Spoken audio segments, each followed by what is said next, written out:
In the first Studio Inter of 2019, we'll be discussing the Koulibaly fallout, the Wanda Icardi contract situation, Sassuolo preview, this week's Moratti, Moggi, Frog and Inter Legends, and much, much more. Everything here on Studio Inter, only on SempreInter.com. Ecco Perisic, 1 contro 1, gioco di gambe, guadagna il fondo, il cross, Icardi, e gol, e gol, e gol, e gol, e gol, e gol, e gol, e gol, e gol, e gol, e gol, e gol, e gol, Maurito il Mamba! Sono i blocchi nell'area di rigore, arriva la palla, la prende Messino! La prende Messino! Che segna solo contro le romane, segna il gol del 3-2! Per una vittoria eccezionale, eccezionale! Benvenuti, buon anno, bentornati to another edition of Studio Inter. I'm your host Nima Ruzzari, wishing everyone a happy new year and hope you all had a nice Christmas, those of you who celebrated. And those of you who don't celebrate it and were just off or were celebrating any other holiday, I hope you had a nice one as well. We're back with Studio Inter, the first one of 2019, and there's been quite a lot happening since we recorded. I mean, whoever said that Christmas was a time for peace and calm doesn't support Inter, at least. And joining me to go through all of this is the social media manager for SempreInter, Nima, and he's also a writer for Studio Inter, for SempreInter.com. Mr. Will Beckman, welcome. Buon anno tutti. Hello. Good evening. Good to have you. Nice that you're here. And we are also joined by SempreInter.com's own preview writer, Mr. Mohamed Nassar. Yeah, hi guys. Happy New Year to everyone. Great to be back. Like you said, Nima, a lot of stuff happened the last few weeks, so really keen getting in on talking all about it. And we will, after we welcome our third panelist. He writes the Inter Legends on SempreInter.com. Welcome, Mr. Critty Smith. Happy New Year, everyone. And I think in China this year, it's the year of the dragon, but in Milan, it's the year of the Wanda.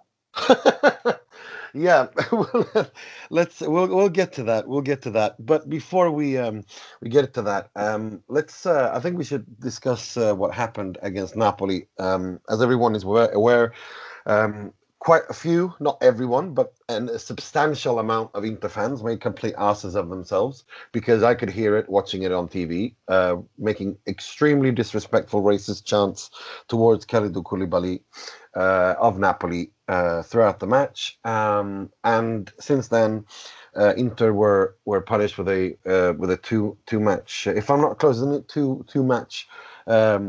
matches they have to play in front of like closed stadium, well, there's quite a lot to unpack just there.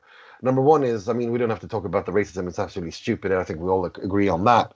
But I'm keen to hear your analysis on this, Mo. Do you think that the punishment was correct, or do you think that this doesn't really change anything, and therefore it was just stupid to close Inter's Inter stadium? What are your thoughts?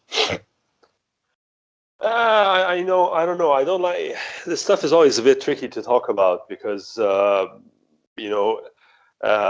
there's always going to be like you said, there's a lot of unpacking. So you're either going to piss off another fan base, or you're going to piss your own fans off, or the way I see it, like you said, the actual events, they were there for all to hear and see, and so there's no need to talk about them any further. We all know what the poor guy had to endure in terms of chants at the stadium. So this is what it is. As for the punishment, I don't know. It's not my place to judge. I think any punishment is better than no punishment, and I think at the same time we've heard a lot of racist chants in other Italian matches since then. So it's easy for Inter fans to say you're punishing us, but turning a blind eye to a real structural problem in the stadiums in other games. So why are we getting singled out for this, which really muddies the whole discussion. The whole discussion, exactly. So bottom line is, black or white, racist chants, very bad, punishment, very necessary, and let's not dwell on it for too long. I mean, Critty, if you live in America, and if we were to make a comparison, does this occur in American sports? And if it were, what do you think would happen? This hasn't occurred in American sports in a long time. With the race barrier has been broken through for many decades now, and I know that while sometimes, back in the 80s and 70s and 60s especially, the players would get heckled and stuff like that for race, but America has become, in many ways, overly politically correct, but in a lot of ways it's a very good thing, because it brings awareness. People are hyper aware of what they say and who they offend, and so it's a different culture here. Italy is so vastly different in the mindset of this particular aspect of sports and life than the United States. And you really, what I think, and this has been touched on other forms of media, this got mainstream attention over here in the States. I mean, that's how Wow, big the wow, story was. wow! And I did not know that. yeah, I mean, and what was suggested is, it's like, okay, in Bergamo, you have the same thing last year happened to Dortmund striker Michy Batshuayi. And, the way that Carlo Ancelotti, I think he's right, and the way that Napoli and Inter should just leave the pitch and just say, we're not playing this game. This game is over. And I know that a lot of people would say, well, you're in Champions League. Juventus has already got the title. The season's over as far as that's concerned. So it's not like Napoli and Inter are really chasing anything. But I understand Champions League's on the line. But I've heard other people, especially over here in our media, say, well, how else do you deter people from doing this besides taking the game away from the crowd? If you, I know Ancelotti's talked about territorialism and this kind of stuff. If this happens again, Napoli will walk off the pitch, and I think that really sends a strong message. But yeah, in the U.S., it's dead as far as in the stadium goes.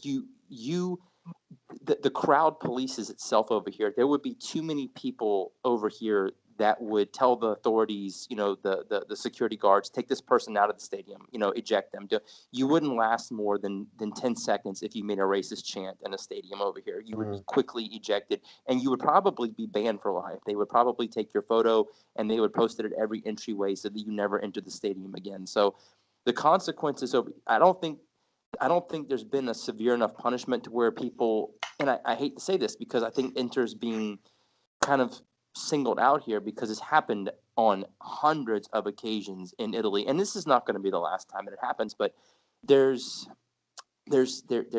you just wouldn't see that over here because it's just a different mindset and culture. And until the mindset in Italy changes, you're going to continue to see this.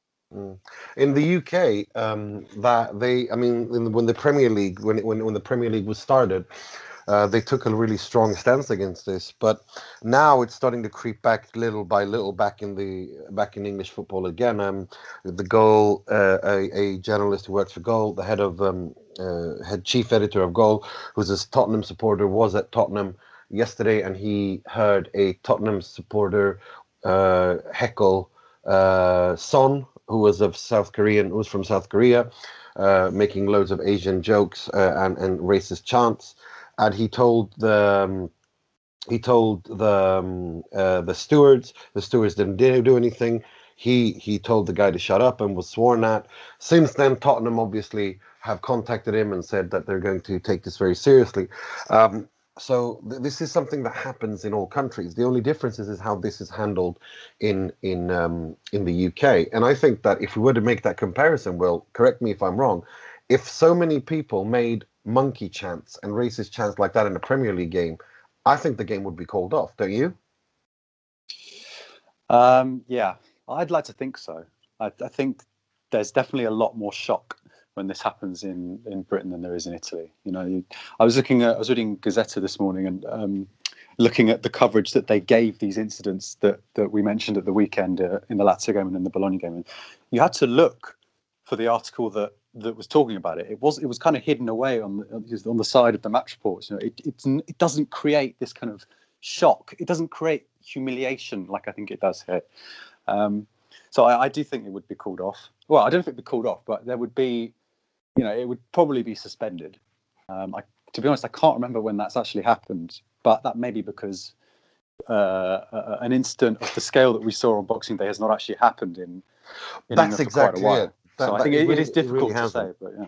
Yeah, you're absolutely right. It hasn't happened. I mean, my thoughts on this is very clear. I mean, this is not as if you tackle it on a club by club. I mean, I've said it on this podcast 100 times. This thing where where you just let two wrongs make a right, and then sweep everything under the rug, and then everything is all right, and nothing really changes. I call that the Italian okie doke. Nothing happens. Everyone, like let two wrongs make a right. Everyone's happy, go home. But this is something you can't change that way. When you have the Secretary of State of the country, Salvini, say that this isn't racism, this is just banter, when people are making monkey chants, that is a perfect example of what is the problem in Italy. I don't if someone were to make that in the United States, Sweden, the UK, they'd be out of a job so fast their heads would spin, because that is racism, and this is something that has to do with Italian culture. Now, personally, I don't agree with Ancelotti that making anti-Napoli chants is the same as racism, because one is territorial as to everyone is of the same country. Being from Naples is not a race. Okay, we have different. We're all of us are the human race, but there are races within the human race, and there's also 1,000 years of horrible human history as to the as to corroborate the difference in skin color and how we've treated each other horribly throughout history. So I don't think you can make that. That's a false equivalency in my opinion. Not defending it. I'm just saying it's a false equivalency. But what I mean is that if this, calling off the game. I mean, Keita Balde suffered the same thing from Roma fans against Lazio when he scored. I think the week after, Lazio fans did the same thing to a Torino player. Yeah, this Mate. is not Mate, exactly. So this is never going to go away. And I think I got to say, I think the club Inter, this is where I really want to give them props, and I really want to give them great credit, because I think what they did when they did not appeal the ban, when they accepted the ban and instead decided to open it for free to children, that I think is brilliant, because it sends a really strong message. It sends a clear message where the club stands. They talk, the statement they put out was absolutely fantastic. But again, I don't, I can understand if people feel hard done by, because a lot of people, Inter is a world brand. A lot of people I know were traveling over, and they couldn't, they had to recancel flights and all that stuff. That's I understand that, but at the same time, we cannot forget that the people involved. I mean, the person who was killed was a Varese ultra, an ultra of a club in a place called Varese, belonging to an ultra group called Blood and Honor, and exactly as the name sounds, is a neo-Nazi far-right ultra. Inter's Curva has always been far-right, extreme right-wing. In the 80s, they were Nazis. So this is this is a deeply rooted issue. So this is the way I see it, is that either all of Italian football and society starts taking this seriously and does a lot of things at the same time, meaning, for example, attacking, having zero tolerance to this in all stadiums, has CCTV in all stadiums, bans people masking their faces, which is not illegal in Italy, in stadiums, so that these people can be singled out. That all of these things need to happen, and that would allow the criminal elements, because that wouldn't just apply to this. I mean, the amount of drugs and alcohol that are being sold under the at the curva, like the black market, if you want, by the curva to finance their activities, this is a criminal element, and this needs to be, this is where you need to attack it, and it's been attacked that way in the UK. In Germany, they've gone a different way, but I think you have to go that way if you want to change it. I think that the Lega's and Italy's attitude to solving racism can really be exemplified in one move that they made last week, and that was the decision to schedule the Genoa-Milan match Oh my for God. 3 p.m. on a Monday afternoon, because that way no one can go to the stadium, so no one can be racist at the stadium. That's basically the logic behind it, isn't it? Like, we're not actually going to solve the problem, so we'll just do something completely senseless, and we'll penalise normal fans who were looking forward to going to the game. I mean, I laughed when I saw it. I think me it too. was one of the most extraordinary decisions I've ever seen from the league. Can you imagine the Premier League saying Huddersfield against Cardiff is going to be at 10 a.m. on a Wednesday morning because some people were doing some race? I mean, it wouldn't happen. It's the kangaroo state that goes on. Really is. It's unbelievable. But my question, like the thing that I wonder about, is it the Lega's role to eliminate racism in Italy? As a political party, yeah. I mean, as a political party, or do you mean the Lega Calcio? Or do you mean Lega Nord? The Lega Calcio. Oh, okay, sorry. I thought because I think it's the Lega Calcio's duty to show that they are doing everything they can to combat racism and the problem of racism within football, whilst obviously admitting that they are tackling a much wider problem. I think the problem here is they're not even seen to be doing what they are capable of, and that's what's so frustrating. The way that they hand out these punishments is completely nonsensical. I mean, let's touch on this idea that Inter have been persecuted because they've got a harsher punishment than other clubs, because it has been going around a lot on social media. I think the problem here is not that they're doing this to get at Inter, right? Because we just get into conspiracy theories that lead us down these blind alleys. But what I would say is that there is definitely something to be said there. I think the problem is they've done that. They've penalised Inter, a big club. They're going to have 2 games behind closed doors, which look bizarre. I mean, we all saw the Benevento game yesterday. It was one of the weirdest atmospheres I've ever seen in that game yesterday. Everyone's going to be impressed that they've taken a big stand and they've shown that they're fighting. But that's it. They're not actually worried about solving the problem. They just want to be seen to be doing something strong. Exactly. So, and the message that they send after ignoring these incidents this weekend is, well, if you racially abuse someone who's from the 3rd division, like Novara's players were, or if you do it, in a game that's not as important, or you sort of try and boo some white players as well along the way to cover the racism, that's all fine. Just another one. Do it quietly. That's what I call it. It's really silly. It is silly, and this is what you described is what I call the Italian okie doke. Let 2 or 3 or 4 wrongs make a right. Let's pretend it never happened. Yeah. Under the rug it goes.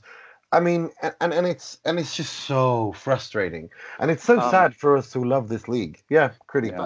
If I can say something, I think part of the reason why America took such a stand is because we fought a war over slavery, and we had one of the most well-documented and publicized civil rights movements in the world's history between the 1950s and 1960s, and it's become a very big goal of this country to be unified and to not see color. And while there are many racists still in this country, they're not cool.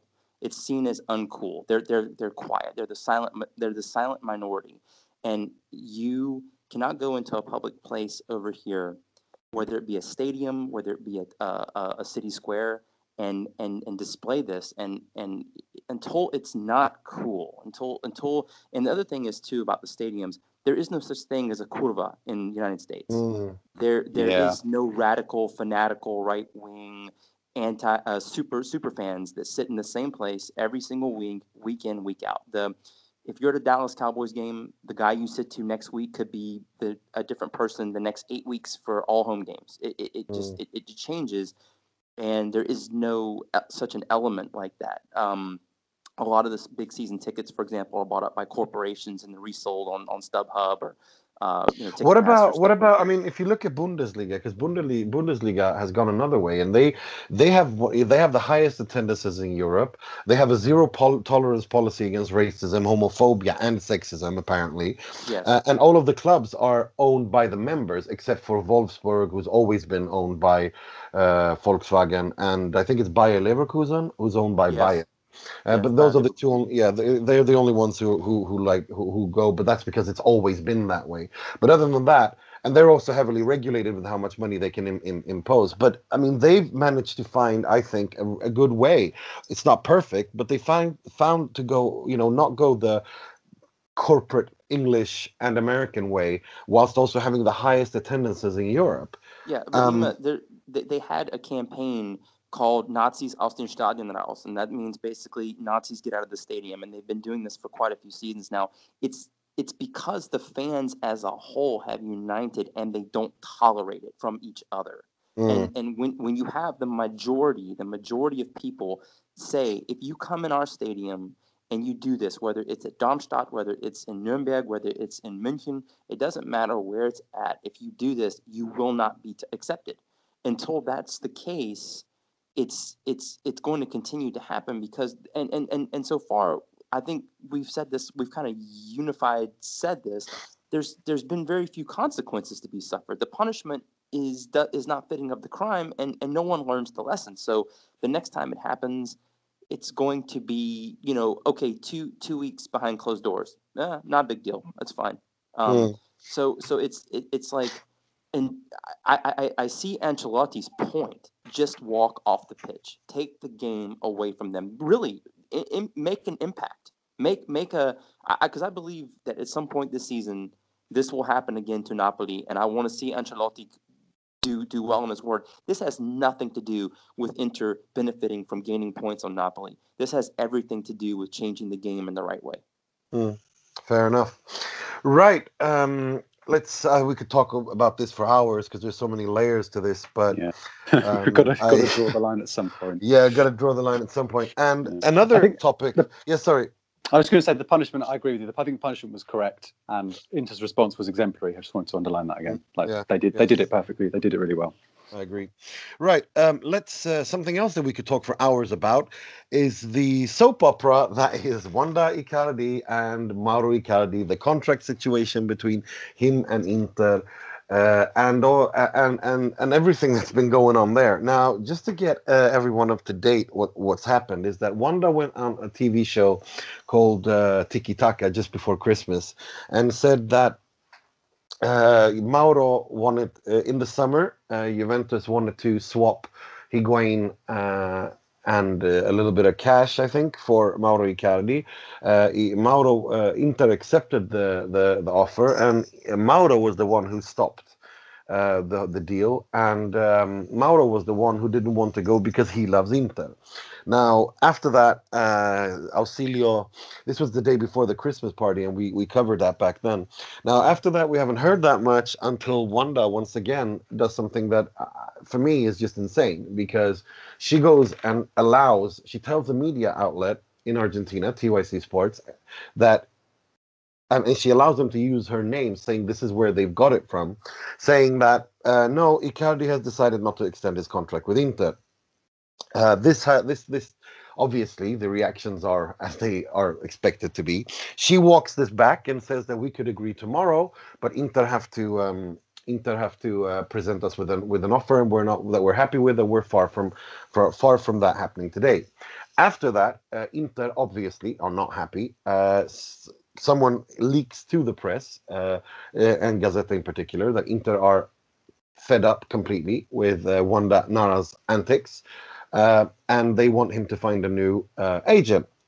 At which point, Icardi himself, or if it's Wanda, who knows, but it's in his official Instagram account, he goes off on a tantrum, calling the Gazzetta pseudo-journalists and fake journalists and fake news, because that seems to be what you do when you don't like something written about you nowadays, and say that he's very happy with everything that Wanda and him have done together since working together, and that Wanda will represent him until the day he hangs up his boots, followed by saying that he has not received an offer from Inter that is correct. Now, there is a lot to unpack there as well, but let's start with the aspect I think we should start on, and that is, does this hurt Inter, and how?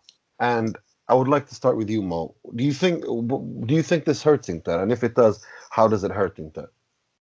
No, I don't think it hurts Inter at all. I think it's just part and parcel of the modern game. Agents playing I mean, we've seen the whole Raiola, Donnarumma, Pogba circuses that happen all over. It's just it's a shitty Donnarumma, aspect. Raiola forever.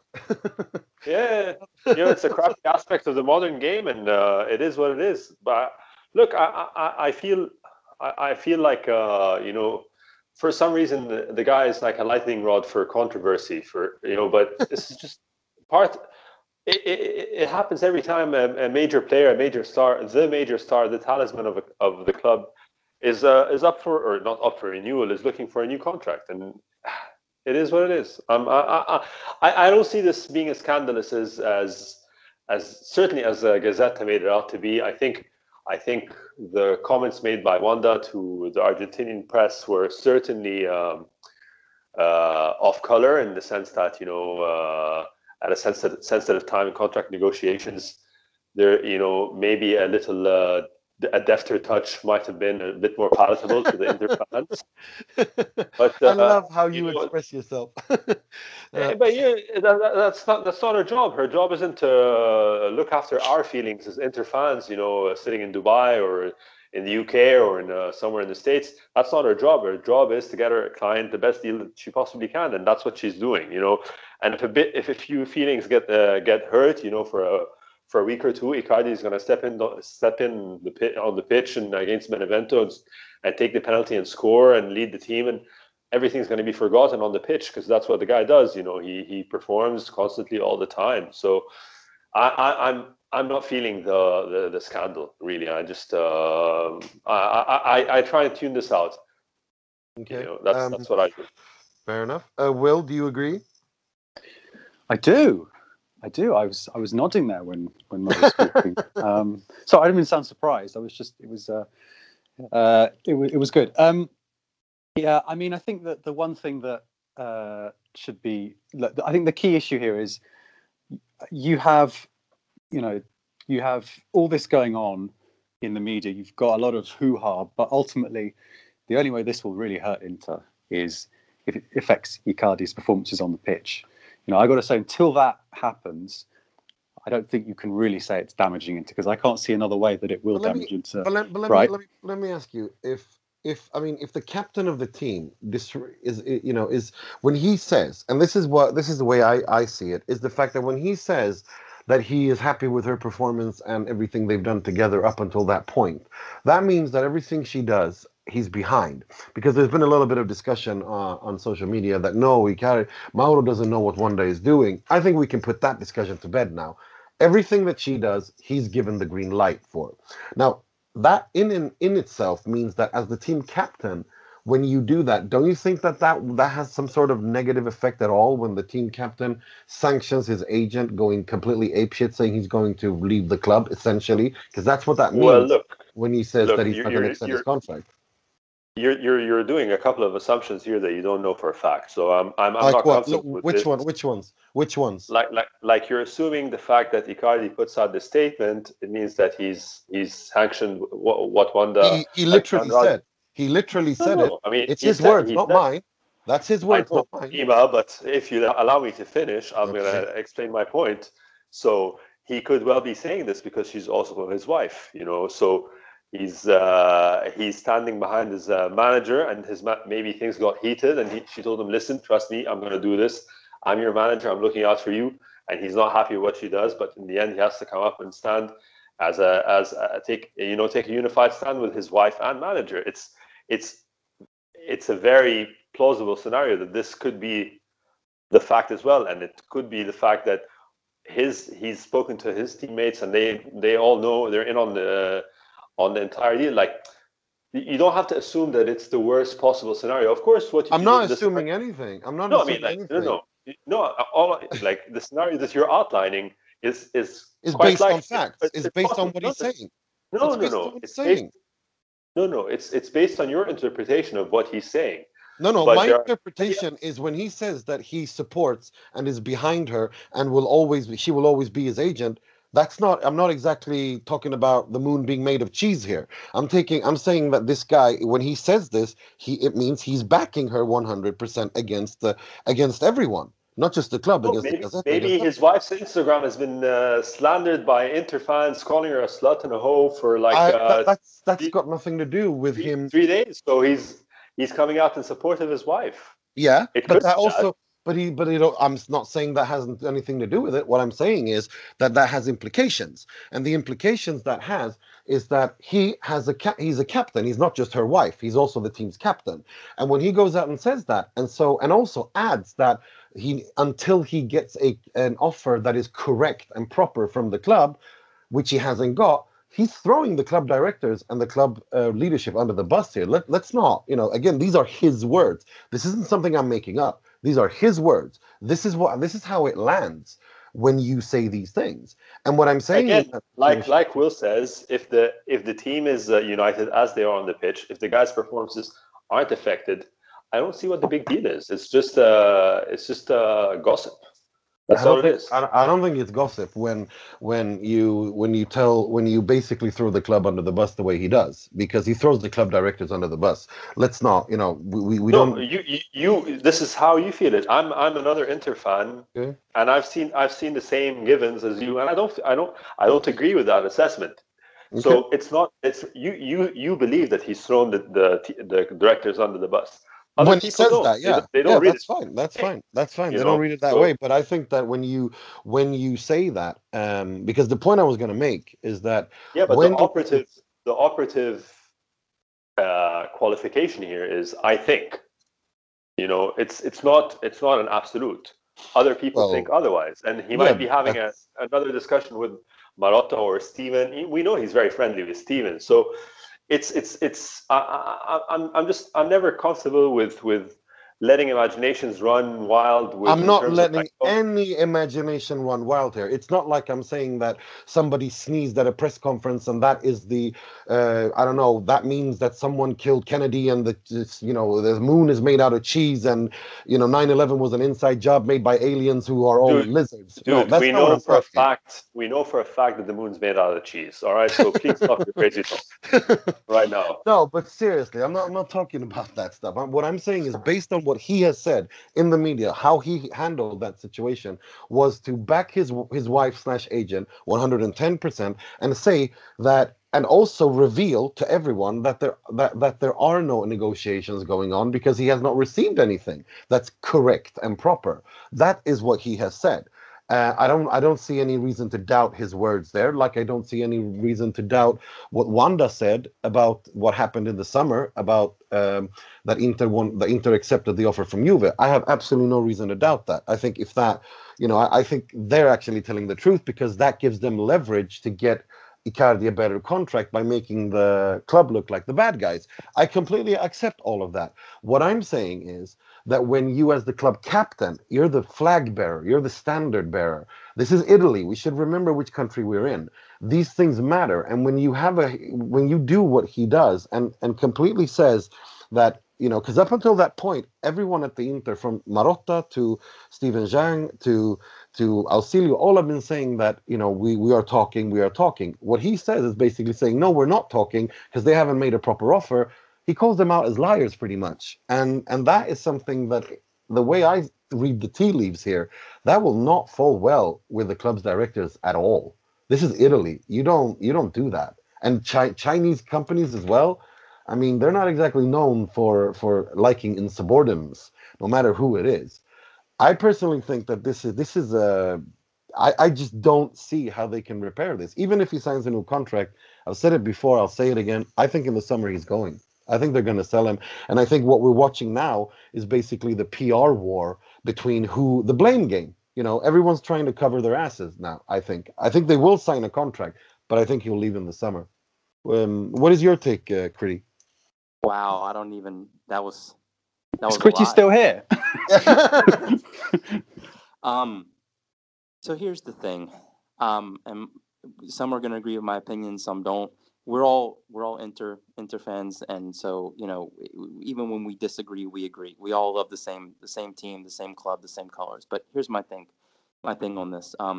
Wanda is just too much negative attention. She's constant negative attention. It seems like every single season we have this dark cloud hanging over the club of Wanda Nara, Wanda, Icardi, whatever you want to call her. And Robert Lewandowski's wife represents him as well, but to a degree that is not even close to what this man's wife represents him. And as you pointed out, this is the captain of the effing club, the captain. Philip Lahm, Jordan Henderson, Marco Reus, they wouldn't do this. There would be no such drama and actions surrounding a contract extension. It would be done quietly. It would be handled in a normal manner. And yes, every agent, this goes for any sport, they want to get to maximize the money for their client, because in this case with Wanda, mixing family with business, that percentage of the contract goes to her because she's the agent. But, for normal sports, you have a normal agent and you make a percentage of whatever that contract is, and that's how you make your money. And so everybody wants to maximize their client's bottom line, because your bottom line gets larger. But this has just gone on.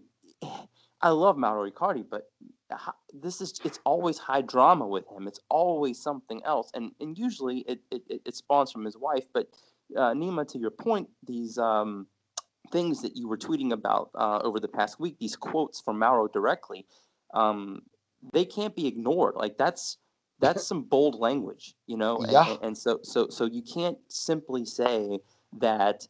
I don't look at it as playing cat and mouse or trying to get the best deal. I mean, like you said, it's if these words are true and these are quotes from him, it's almost irreparable. I mean, as far as long term goes, I think he's still going to be a professional on the pitch. I think he's still going to go out and score goals. I think he's still going to go out and do what he can for Inter. But I am agreeing with you. I do believe, I predict his departure in the summer, almost 100%. I mean, the thing is, it's not that I don't think he deserves a new contract. I mean, he's the 10th highest earner in the Serie A, and he's this according to the rest of his colleagues, they voted him as the best player in the Serie A. So I think that his contract should be improved. So I want to disperse all doubts about that. I just think the way this has been handled and the aggressive tone with which Wanda and Mauro have taken this on. And again, this is not what I want. This is not what I'm saying, oh, I have a breaking news, I think this is good. No, this is what I think, and this is based on my knowledge of Italy, my knowledge of the Serie A and Inter. I don't personally, this is again my opinion, I don't see this relationship being able to be repaired. What do you think, Will? Well, I mean, we already discussed it. I don't agree that that Icardi is going to leave in the summer. I think what I would say is that if this was some kind of exit strategy, then it's completely pointless, because this is a contract extension that will come into effect in 2.5 years' time, when Icardi's 28. So if he didn't really want to stay, then they wouldn't even discuss it. Like this is exactly what happened 2 years ago. And as far as I'm concerned, after it happened, it didn't happen the summer after or even last summer. Wanda got what she wanted. Icardi stayed. He renewed. And now we're at that time again, because he wants to stay. That's the bottom line. Inter want him to stay, and they think he deserves a contract renewal.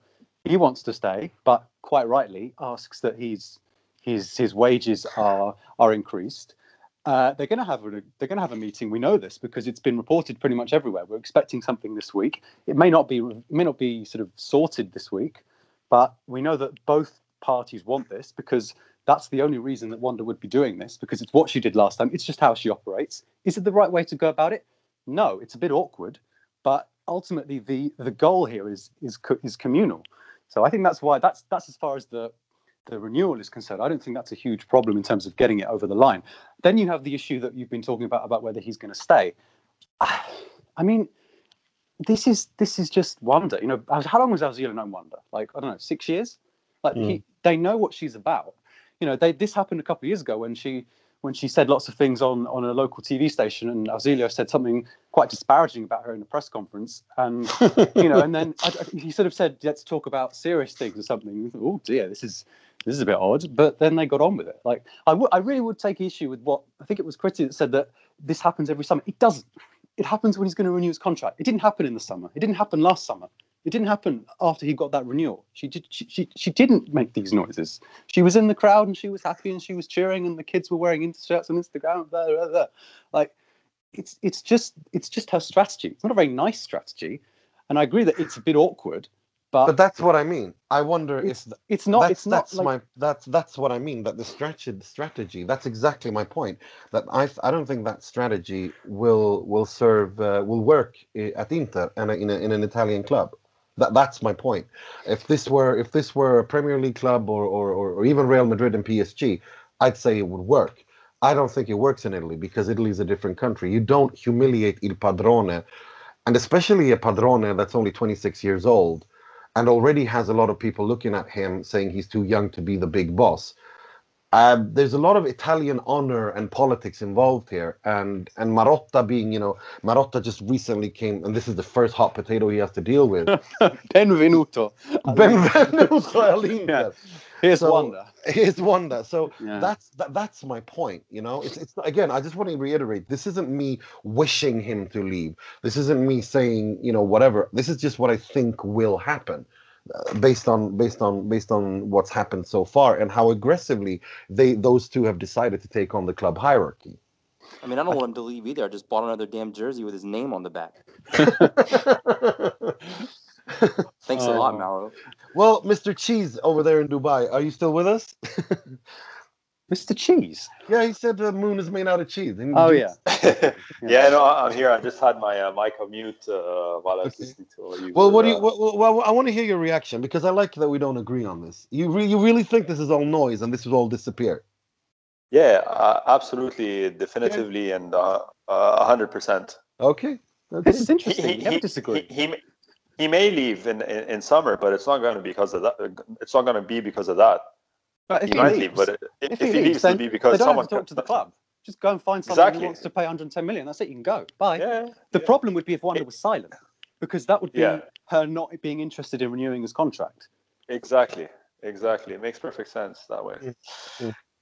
It'll definitely be interested. I personally think when when you said Will that the club want him to stay. Do they though really? I mean, yes. if they yes, do they really? Yes, do they really? They are not stupid. Why on earth would they want to sell him? No, but I'm not saying they want to sell him. But what would it achieve? No, I'm not sell saying your captain just as you're trying to get close to Juventus. Why would it not be in their interest? No. I'm not saying they wouldn't be in their interest, but based on their behavior, that suggests something else. Because if you want to, you make it a priority. You don't let this drag on for 3-4 months, and he goes out. They don't want to be held to ransom by an agent. They want to do it on their terms because they have self-respect and they want to do it in their way. They want to do it not in the way that Wanda tells them, because then in the future, other players' agents will say, "Oh, look, Wanda kicked up a hornet's nest." Yeah, but that's why they're not doing it. That's why they're doing it their way. But that's my point. But that's why they're not. But that's my point exactly. Because now it's gotten worse. Do you think they've got any self-respect left after the way she's treated them? And yes, because they've dealt with it very well, and they continue to say that we're going to do this the way that we want to do it. I actually I liked what Marotta came out and said yesterday. And like you said, Will, completely confident, Zhang as well. Unfazed. The same thing. Yeah, unfazed. We know exactly what we're after. The renewal is going to come. And it's going to take time, and that's it. Okay. Well, as I said, I think the renewal will come. I think we all agree that the renewal will come. I just think that the renewal, irrespective of if the renewal comes or not, I think if the renewal comes, that means Inter can get 100 million for him. But if the renewal doesn't come, he's out in the summer. And if the renewal still comes, I still think he will leave. I can't shake this feeling, and this will have to do with this because I just cannot see them repairing for all the reasons that I've said and for Critty says. I just don't see this relationship being able to be repaired after you talk and when you so aggressively take on the club hierarchy the way he and she have. That's the only reason I have. Again, I'm not saying I want it to happen. I'm just saying I think it will happen. We're going to come back to this in future weeks anyway. So let's. Definitely. What I I want to hear what Fulvio on this as well. Yeah. We What want I to get want, everyone's view. absolutely, we're definitely going to bring Ali. I want to hear Alex's view. I want to hear Fulvio's view. We're definitely. But what I want is for Juventus to play in Lega Pro and Inter to win the treble every year. Icardi as the captain. But that, what I want and what I think will happen are two different things. Right. Let's move on to the actual football. As What's that again? I mean, we did play Benevento yesterday, but that was, It was. This isn't a word, but it's unanalyzable. Yeah, I mean, it's just such a weird event. It was a weird event. It's like a friendly. It really was. Candreva scored twice. I mean, I was wondering, is it a coincidence that Antonio Candreva scored twice in the game that no one was there to see it? I mean, who's going to believe him when he goes home in the evening? I scored 2 goals. No, you didn't. No, generally, I did. Well, no one saw it. It's your word against mine, mate. Oh dear, I feel so bad for Candreva. It's really become like Antonio Candreva scores a brace and no one's there to see it. Did you really score a brace? It's like that philosophical question about the tree that falls in the wood. The tree that falls down. Same with Dalbert. I mean, this is just a dream that someone's invented. Right, we'll tell them this happened because no one's going to, because otherwise it'll never happen actually when people are there. One thing that will happen is that this surreal spectacle of an empty San Siro will once again take place on Saturday when Inter play Sassuolo. I think it's at 8 in the evening. I'm not sure. I think so. Will, do you know if you have got any better information? Well, sorry, what is it? It's 8:30. 8:30 on. Yeah, it's 8:30 on Saturday. It's on, it's 8:30 CET. I should. Yeah. So it's the Saturday evening slot. Yes, and Inter will play Sassuolo, and we all remember that beautiful game that started the season. The misery. And the one at home last season, and the one at home the season before, and they've won 3 times in a row against us at San Siro. Yeah. This is serious. But seriously, it is. And this is but the thing is, and Sassuolo have been really good. I think their coach De Zerbi is doing an excellent job. And they've been one of the surprises of the season for me. I think they've done really, really well. I did not expect them to do so well. So, Will, take it away. Yeah, there are risks in this game. Obviously, Sassuolo have this hoodoo over us, so let's be careful. But generally, they are a team that they make it difficult. Let's remember that De Zerbi was Benevento coach last season, and Benevento looked like Barcelona for an hour at San Siro when they came last season because admittedly Inter were in an awful period then. It was sort of the moment that the season sort of got back on track, but it was a very difficult evening. They made us look pretty ordinary. Must be said, Sassuolo have had a horrible run of form. I'm just looking up just so I don't get the numbers wrong, but they have had a really, really nasty run of results. So they've won, they beat Frosinone, but other than that, they've won like 1 in the last 9 or something. So they have certainly fallen off quite a lot. But in a way, that makes me even more nervous because this is the moment that they might rediscover what made them so good at the start of the season. Same for Torino, actually, who we've got next. I was a bit worried looking at the newspapers this morning. I mean, Christ, who's coming up? Oh yeah, it's us. We're going there. But no, let's get back to this one. Let's worry about one game at a time. Yes, it's difficult. I like the fact that I was worried about what effect the empty stadium would have against Benevento, because we all remember what happened with a full stadium last year against Pordenone. That didn't happen. So that's good. It showed that they were serious. They took it seriously. First game after the winter break, no one's there. You kind of get lulled into a false sense of security. Oh, it's awkward. But these are the games that we need to win in order to be comfortable when the Europa League comes back. We need to use the next month to put ourselves in the position to have a go at the Europa League so that we're not desperately looking for points to qualify for the Champions League. I think that's the key for these next sort of 4 games. Just keep your head straight, get the points, and give ourselves a little bit of wiggle room. Because we haven't spoken about the Europa League at all yet, but I quite like to have some kind of go at it. Like let's not do what we did 2 years ago. So these games need to be won. I'm just thinking we haven't got any suspensions or anything this weekend, have we, or any particular injuries? So it should be a full team. Are we ever going to beat Sassuolo?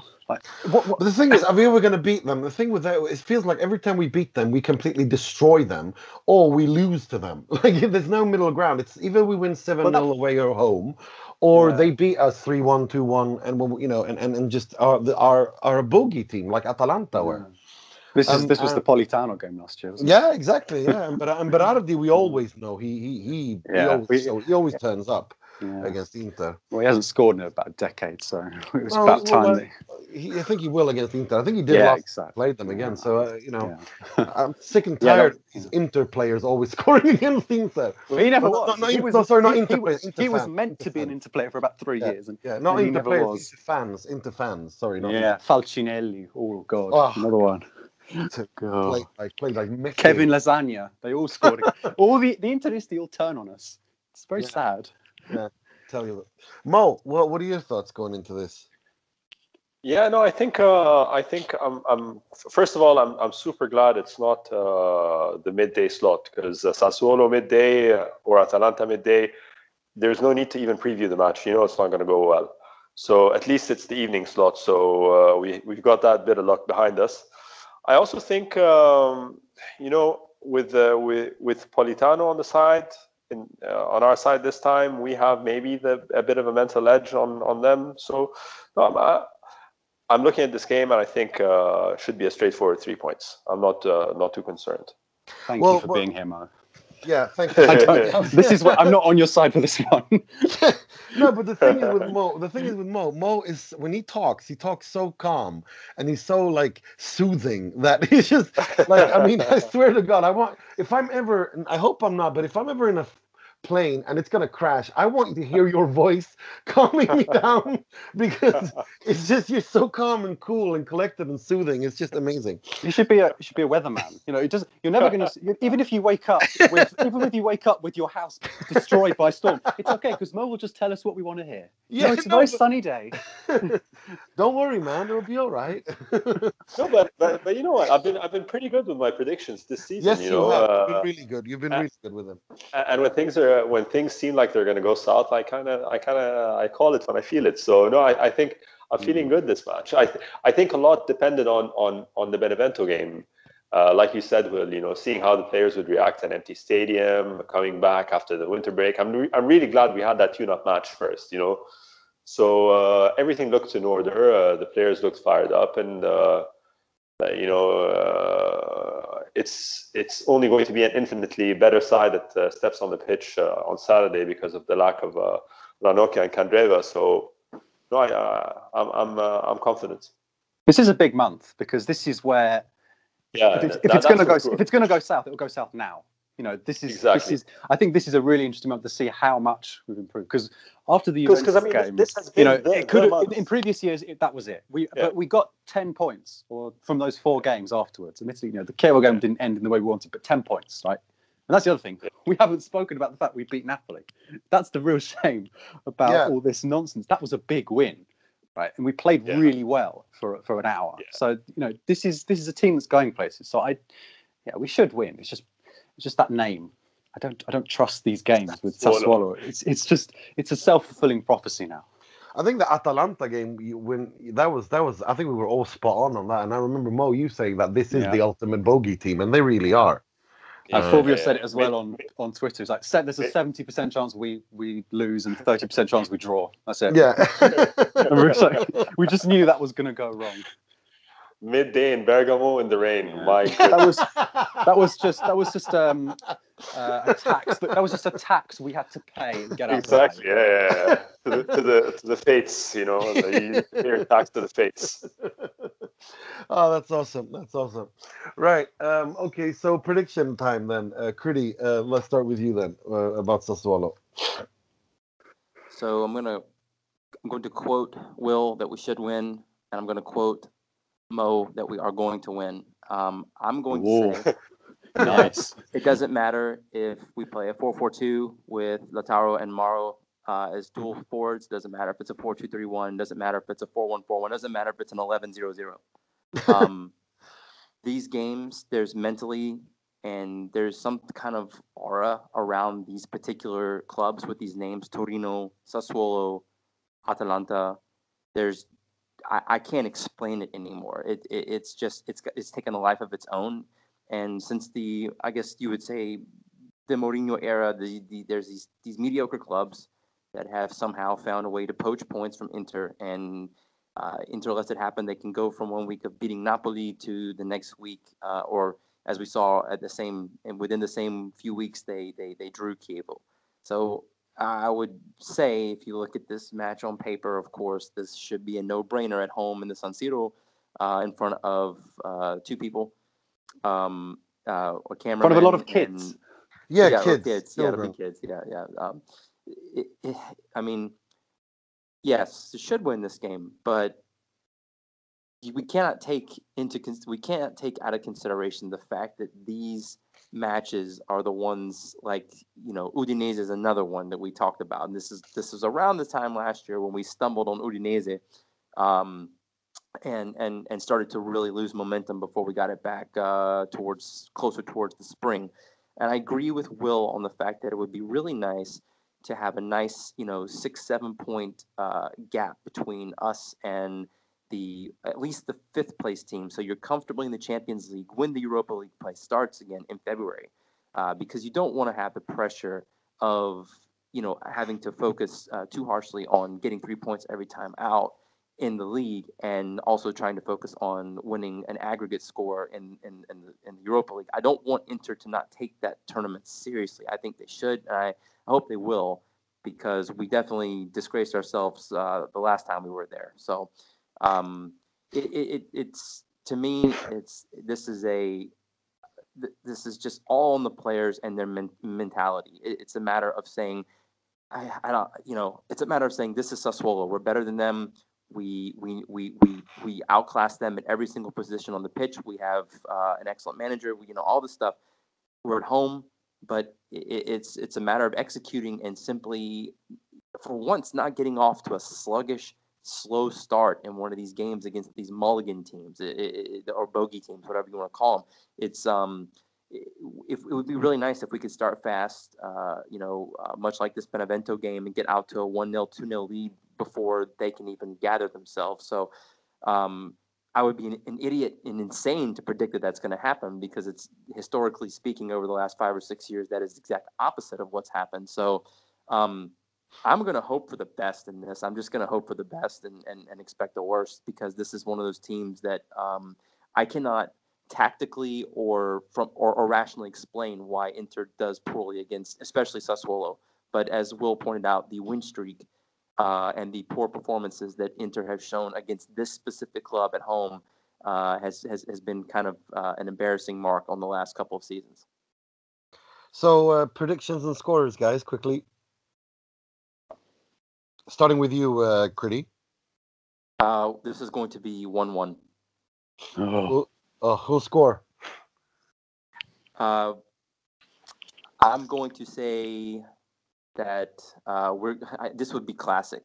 I'm going to do this just because. Icardi's going to score a penalty. That's how we get our goal. Will? I don't have a huge feeling about this game. I don't have a hunch. So I'm going to say 1-0.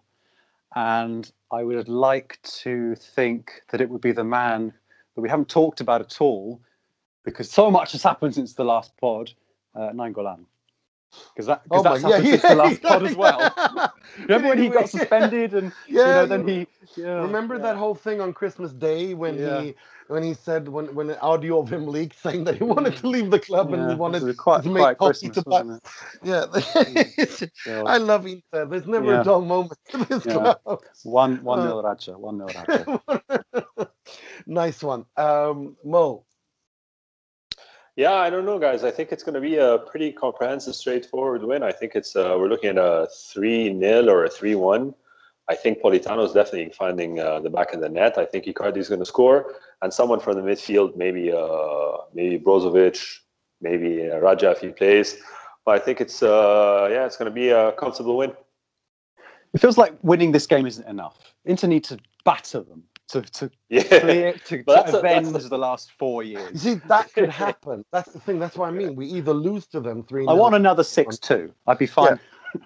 No, I think 7 is the magic number against them. Either we win 7-0. Well, that hasn't or... happened for 5 years, though. Like, No, but maybe it's time. It's time. Therefore, it's time. It's like the only time we win against this team is when we batter them 7-0. Yeah. So it's time to do that again. I think we'll win. I'm with Mo on this one. I honestly don't see Sassuolo being a problem here. I'm more worried about Torino than I am about this. Mazzarri, the grumpy headmaster coming. You know, when you see Torino in crisi as an inter-game approaches, you just feel. I was praying they won that match yesterday. Do you know what I mean, though? Do you know what I mean? They're away to Roma as well this weekend. What if they lose? It'll be like they're going to be playing they're going to really need a result against Inter. It's going to go wrong, and isn't it? It's going to come. We all know that. Yeah, and Mazzarri, oh God, no. Well, let's lay that until next week. Yeah, we got to have something to talk about next week, and it's got. We can discuss Nainggolan next week, maybe. Yeah, we can. We need to.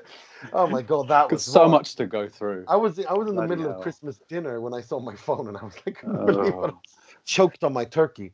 Right. Right. So I think Mo is. I'm with Mo on this one. I don't see this game at all as.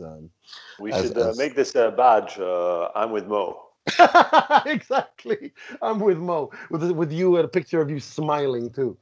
Like a big close up of you smiling with a slab of cheese. Just yeah.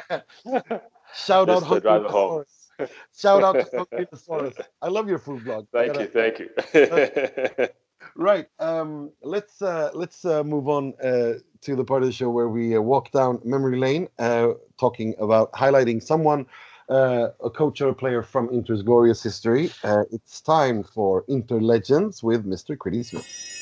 Non è un personaggio che può essere sostituito perché era un personaggio assolutamente unico. Il fatto che abbia sempre pensato e avuto nel cuore due colori, il nero e l'azzurro. So today we're going to do a little bit. I wanted to change up the format a little bit and talk about whether this guy actually is a legend. He has an Inter Legends article written about him on SempreInter.com, but this is, hey, we're going to just debate whether we think this guy is an Inter legend. He's definitely a Bayern Munich legend. And, you know, he actually spent a little bit of time at Spurs. And Will, are we guessing who this is yet? Yes, I think I've got it. You got it. Okay, good. I hope so, anyway. So anyways, we're going to talk a little bit about the former German national team manager, the former U.S. men's national team manager, Mr. Jurgen Klinsmann. And what he is absolutely, he is a third of a legendary trio, a legendary group of players at Inter under Giovanni Trapattoni's early 90s Inter squad that won a UEFA Cup as well as a 1989 Scudetto. However, he was not on board for that particular Italian championship. He came much later, actually not much later, but came on a season later. And his time at Inter was basically a year or so shorter than Andreas Brehme and Lothar Matthäus, the other two members of that trio. Basically, so they all three decided to go their separate ways. And, you know, the fact is, Jurgen Klinsmann is absolutely a legendary player. There's no question about that. He he's done many great things, of course, for the German national team, Bayern Munich, Inter, Spurs.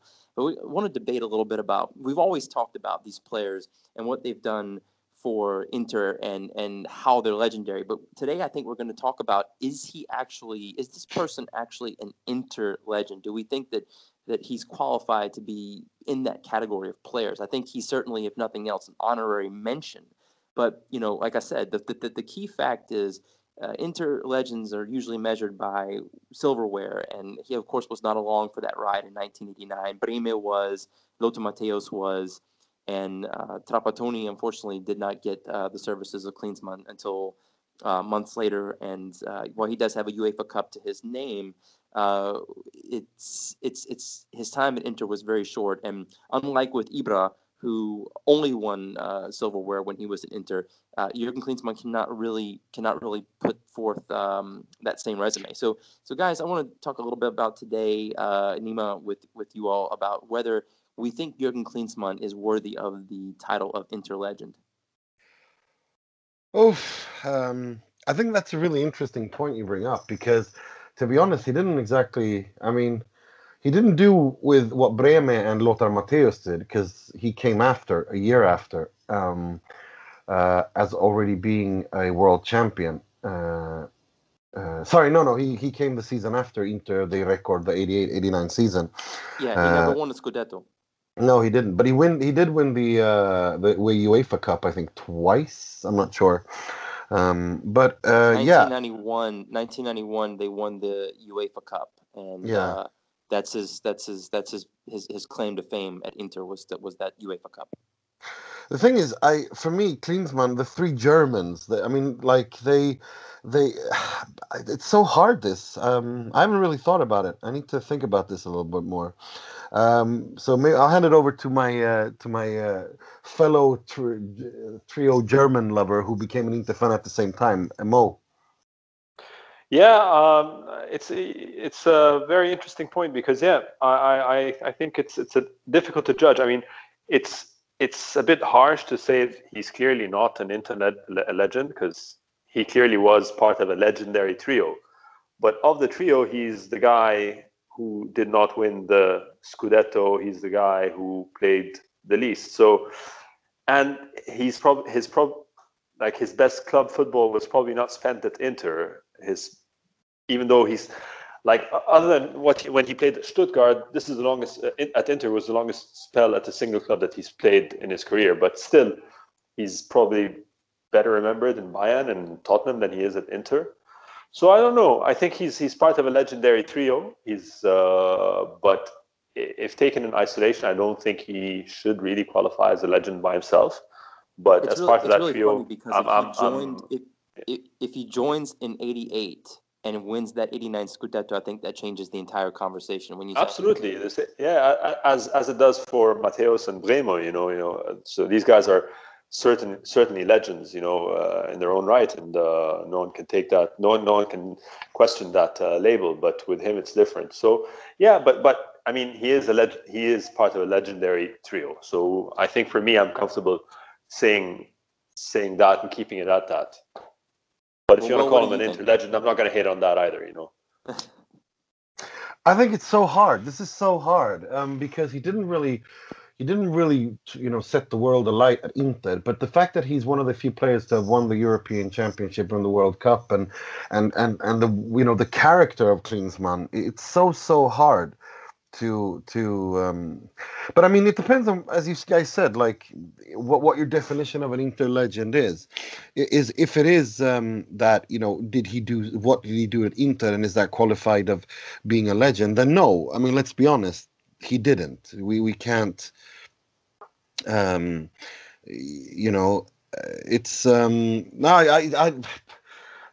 no, I'm gonna say no. Because although I think he is a legend, I don't think he's an Inter legend because he didn't do enough. Absolutely a legend as a football player, without question. But yeah, Inter legend. Will, what are your thoughts? I would agree. I think I think Mo put it perfectly. He was part of a legendary trio, but if you were to tell someone who knew nothing about Inter about the three Germans, he's the third German you'd bring up, isn't he? He's the last one. Matthäus and Bremer carry such a different weight. You could almost forget he was there, which sounds really cruel, but it's. I mean, he won the UEFA Cup.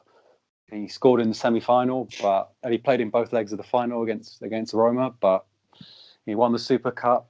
But no, I mean, what happened? They finished third, and then they were about 8th, I think, in the last year, like when it went wrong. So no. A legendary German trio. He can get in by association, but not.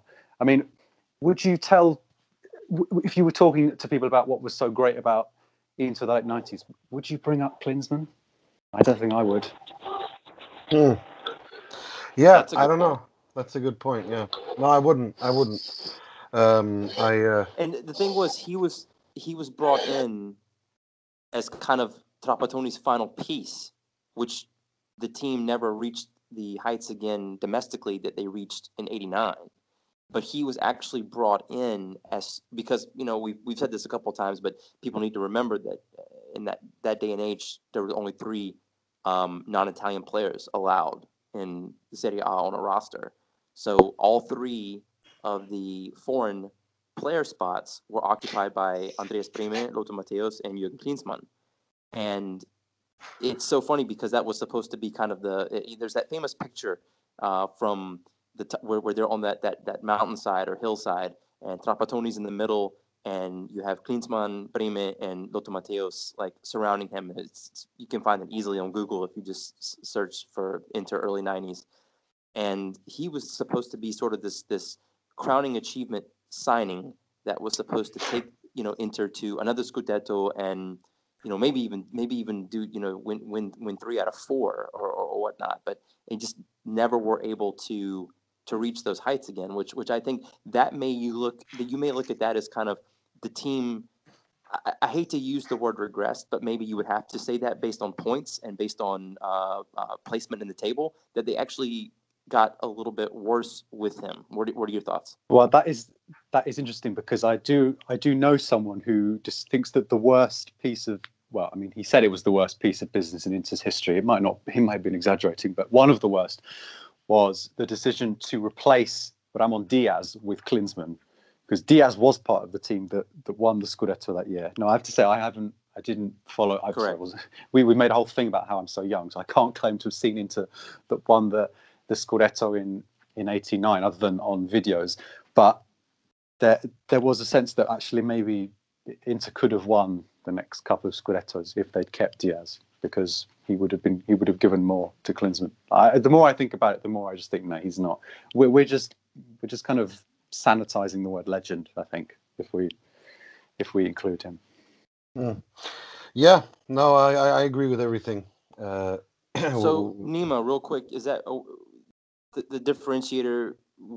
Besides, just we look at like people who were at Inter, not for 5 or 6 years, because it's easy to judge someone like Vieri or someone like that who was at the club for more than just a couple of seasons. And when you look at the body of work, Ibrahimovic wasn't there that long, but look what he won, and look how many goals he scored in that time. So if you're judging Klinsmann by that number, then you would probably say maybe underperformed a little bit or whatnot. I agree 100% with that, because he was one of those players where you thought everything was set, everything was there for him to succeed, or like all the chips were stacked up for him to just knock them down and knock it out of the park, and he just never really got going. And I think that's why it is I can see why someone would say it was bad business by Inter to sell, to get rid of Diaz and bring in Klinsmann, because it turned out to be. But yeah, no, I've decided that we shouldn't throw that. Even though I like Klinsmann as a person, I think and as a player, he is an absolute legend. I think we can't just throw that around. I mean, we've had some amazing players that failed at Inter, that didn't succeed that much, who are fantastic players. I mean, Andrea Pirlo, genius footballer, but didn't work out at Inter, and then went someplace else and turned out to be one of the best midfielders to ever play the game. But at Inter, I would hardly call him a legend. Same thing as Baggio. Baggio suffered under Lippi at Inter, and I mean, I love Roberto Baggio. He's my favorite Italian player of all time. But I couldn't say that he was an Inter legend, because he didn't achieve anything at Inter. But he's a legendary player. So no, I would have to say no. Yeah, I would agree. I would agree with that as well. I think Mo, you're kind of the last one out. I think you said no, or did you make a decision? No, I said he's part of a legendary trio, and I'm fine with him. If someone wants to call him Inter legend, I'm okay. If someone wants to say he's not worthy of the term legend, it's also fine, But for me, he's part of that legendary trio. That's it. Awesome. Good stuff, guys. Great. Right. Let's move on to the part of the show where we pay tribute, rip the piss out of, and make fun of someone or something in the world of football, starting with negative stuff. This week's Moji, which will be presented by Mr. Will Beckman.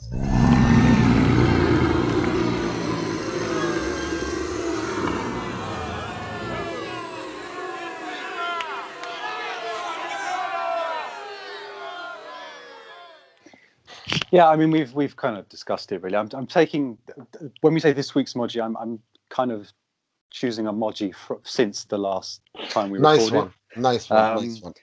And we've already discussed it.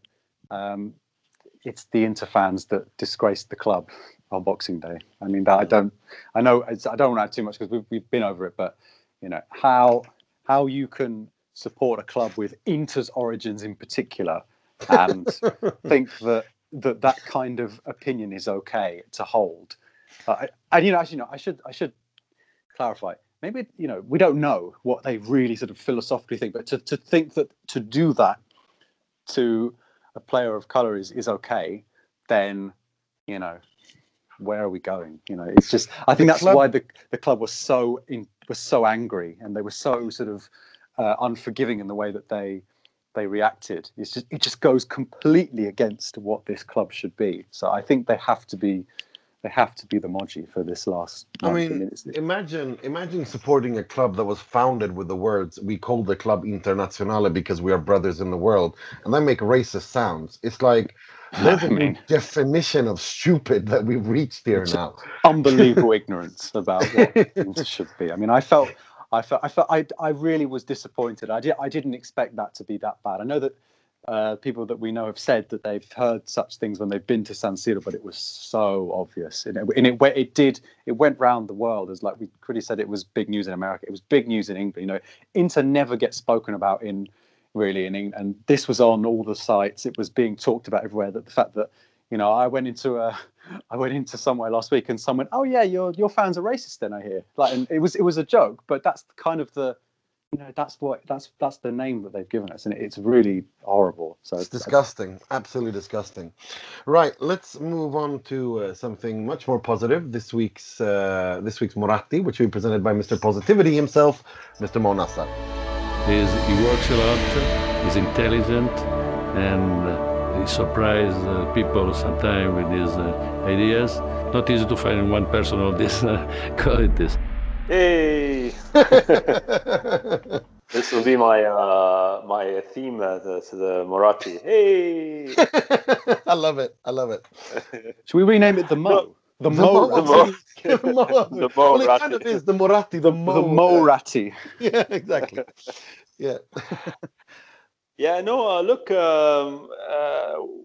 Like it hasn't been not my opinion anyway, a particularly bad couple of weeks, the racism against Koulibaly notwithstanding, but it hasn't been full of positivity either. It's been more insanity than anything else. So I'll take Candreva's brace as a sign from the gods that even he can be redeemed. So that'll be my Moratti for the week. Candreva brace at the San Siro. Who would have thought it?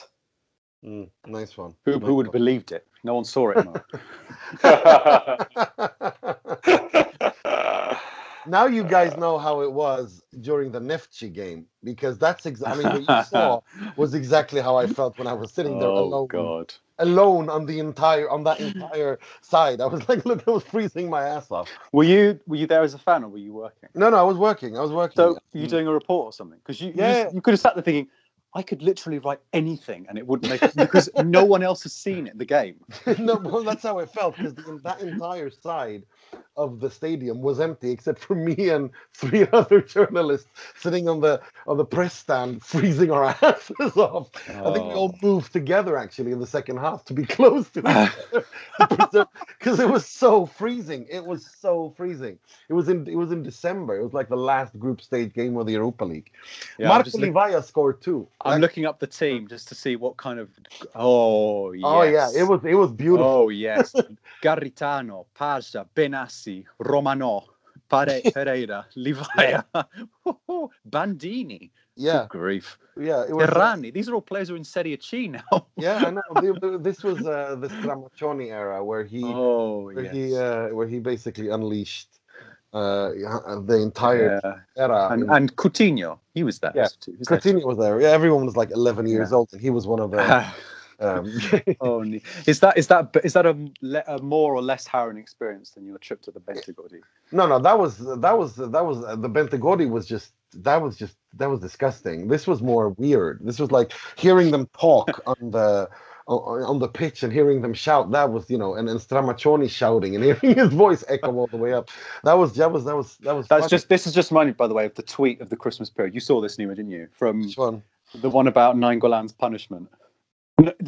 Is that from? I can't remember her name now. I don't follow her, but she said Nainggolan said that he's missing Inter, so to make him feel more at home, Inter have got a stadium ban so that their stadium's just like Roma's, so there's no fans there or something like that. Yeah, exactly. Because it was Shout out to Skriniar at Skriniar. Yeah.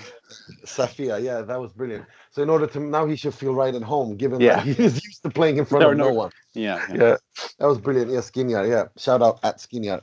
Right. No, that was weird and it was cold, but the Bentagordi one was just horrible. It was raining as well. It was brilliant. Oh no, let's move on. Let's move on to the part of the show where we like to make fun of something or someone. This week's Frog, which will be presented by myself. È clamoroso! Autogol di Ranocchia! Now, I interpreted the week, the segment, the way you did, Will, because since we last spoke, I don't know. I don't understand how this has not been reported more in English-speaking media, because it is the funniest and weirdest thing I have ever heard in my life. If you all remember the charismatic Paraguayan goalkeeper José Luis Chilavert, who used to take free kicks and penalties, he has a brother called Rolando Chilavert, who he works with. And he is the head of a consortium in Ukraine, Odessa. And he had quite an interesting Christmas. I'm quoting this paragraph. I'm quoting from a newspaper called Trome, and it basically goes. This paragraph pretty much says everything. The brother, José Luis Chilavert, brother Rolando Chilavert, is going through a difficult period of scandals. A series of videos at a restaurant and a nightclub concerning alcohol, cocaine, sex with transsexuals, report of kidnapping, human trafficking, and rape against a prostitute who supposedly worked for the Ukrainian mafia, which ended threatening José Luis Chilavert and his brother and his brother's son to threatening to kill them unless they remove the complaint against them. So basically what happened is that Rolando Chilavert and his son during Christmas, they were, happy. They were at a restaurant and they got a little bit drunk, and then father and son decided to have a little bit fun. And so they decided to order, as you do, halfway through your dinner at Christmas, to order some cocaine and some transsexual prostitutes and some other prostitutes, and started streaking in the restaurant, showing their willy to people. This completely got out of hand. There's a video of all of this going on, which is leaked in the media. And this is apparently, from what I've understood, Rolando Chilavert is he's supposed to be the coach of Odessa, and I think they're funnily named the Inter Odessa as well. So there is an Inter connection, Inter Odessa FC, it's that was his Christmas. So remember, party like a rock star. Screw that, party like a Chilavert, because apparently all of this. The kidnapping, the sex with transsexuals, sex with female prostitutes, video of all of this, streaking at restaurants, and drugs. All of this happened in a span of 6 to 8 hours. Party like a Chilavert. Yep. I hadn't heard that. Yeah, it's insane, and it just gets weirder and weirder and weirder. Merry Christmas, everyone. Exactly. This all happened over Christmas. So yeah, if you think and it just gets weirder and weirder. And José Luis Chilavert is completely innocent of this. I think he's part of the business consortium that wants to take over this club, and that whole deal is very close to being being thrown offside, and the fact that they're called Inter Odessa as well, it just made it too perfect for me not to. I had to bring it up. I just thought, is this the first ever January episode in the history of this pod where we haven't discussed the Mercato? I think so, because nothing's going to happen. Too much has happened. Yeah, it's the opposite of Inter's Christmas. Nothing will happen. Exactly. This is the calm period. Inter aren't a normal club. When everyone else is stressing, Inter is calm, and when everyone else is having Christmas dinner, we're the opposite club. Yeah. Right. I wanted to thank you, Will, for joining me again this week. Thank you, guys. It's been great. I'm looking forward to round 2 of Icardi debate soon as possible. We have to bring Fulvio on for that. Yeah, I want Fulvio unleashed on this debate as well. Yes, and I'd also like to thank you, Mo. Hey, always a pleasure. Thanks, guys. Hey! Hey! I love the Fonzie A. Right. I think we're flagging here. Yeah. End it, Nima. Yeah, well, thank you, Mr. Critty Smith. Hey, thank you guys. It's a pleasure as always. And until next time, I'm your host Nima Ruzzari, wishing you a good week, 3 points, and sempre e solo Forza Inter.